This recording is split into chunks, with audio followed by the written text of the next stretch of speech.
लड़कियों के झांसे में मैं तो रहूंगा, मक्खन लगा के लगाती है चूना। बहुत यार कुछ भी।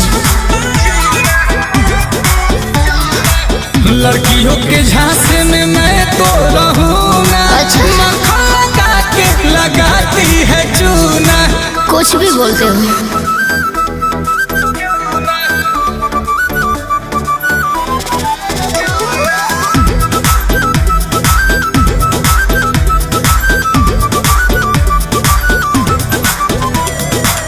कहते हो सच में हो मेरे राजा, इसको न सपना ही समझो। है तुमसे बैर ना, मुझको तू गैर ना, अभी से अपना ही समझो। सब तो तेरे जैसी सीटी सीटी बात करती है, बात में लूट पाट के घायल जज्बात करती है। तेरे सर की कसम है, उनके जैसे ना हम हैं, आखिर ये हर किसी को दूंगा। क्या लड़कियों के चक्कर में मैं तो रहूंगा, अच्छा। मक्खन लगा के लगाती है चूना। अरे हम नहीं हैं। लड़कियों के झांसे में मैं तो रहूंगा, मक्खन लगा के लगाती है चूना।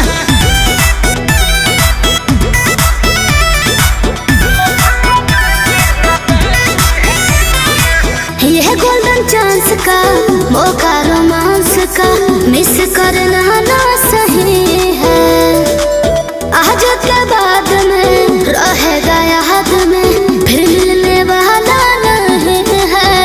ऐसे जाने कितने ऑफर मुझको रोज आते हैं, तुमसे भी ऊपर के चीज के परपोज आते हैं।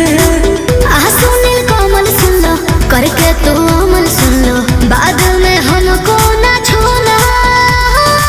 लड़कियों के झांसे में मैं तो रहूंगा, मक्खन लगा के लगाती है चूना। अच्छा। लड़कियों के झांसे में मैं तो रहूंगा, क्यों? मक्खन लगा के लगाती है चूना चूना। हम वैसे नहीं हैं।